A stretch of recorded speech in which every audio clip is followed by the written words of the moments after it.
sometimes in the Muslim community, we treat non-Muslims the way that Muslims should be treated, and we don't treat Muslims the way that we should be treating them. We are giving the courtesy that is due and the amount of excuses and husn al-dhan and accommodation that is due to other Muslims. We give it readily to non-Muslims. And then when it comes to our Muslim brothers and sisters, the smallest mistake, right? Or even a substantial mistake, and we just blast them without mercy. And I'm really curious as to where people got this example from, because if you look at the Prophet Muhammad sallallahu alaihi wasallam, he knew the identities of the hypocrites that lived among him. We're talking the actual hypocrites, not people who are like, their statements or their actions might be interpreted as being hypocritical. Though there were people like that too. Remember when the Muslims marched onto Mecca, you had the one companion who was going to send a letter ahead to the Meccans to warn them because he had family there and he wanted to protect them. And you had the companions freaking out, ready to,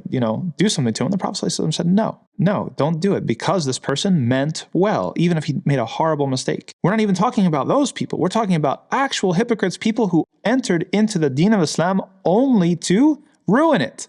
Intentional nifaq al-kubra, like big time, major nifaq, major hypocrisy. The Prophet ﷺ knew who they were, and yet he didn't name them. He didn't even name them, except to Hudhayfah. He didn't kill them. He addressed the general ideas if something were to happen, but he kept their identities a secret. Why would he do that? And us, in 2022, North America, English-speaking Dawah scene, if we smell a whiff of somebody step out of line, or even have, an error, like a major, even if it's a significant error, we are very, very quick to say this person is a deviant, this person's a hypocrite, this person supports this group and supports that group and is trying to change the religion, is doing all.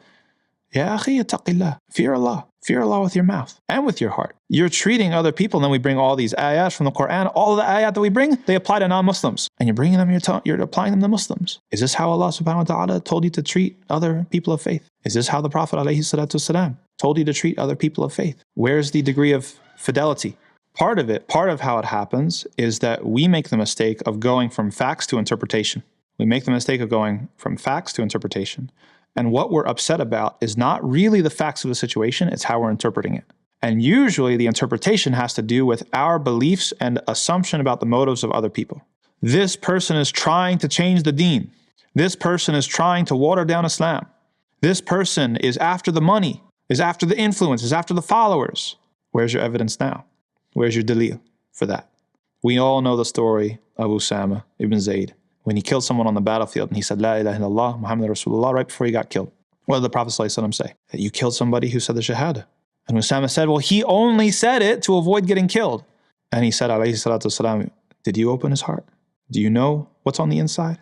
We know these stories, but we don't act like we know these stories. If you look at us, you look at the North American Muslim community, how do we treat other people? It's like we never heard this story before. So every single person needs to really fear Allah subhanahu wa ta'ala and look at themselves and be hard on themselves and be much more lenient with other people.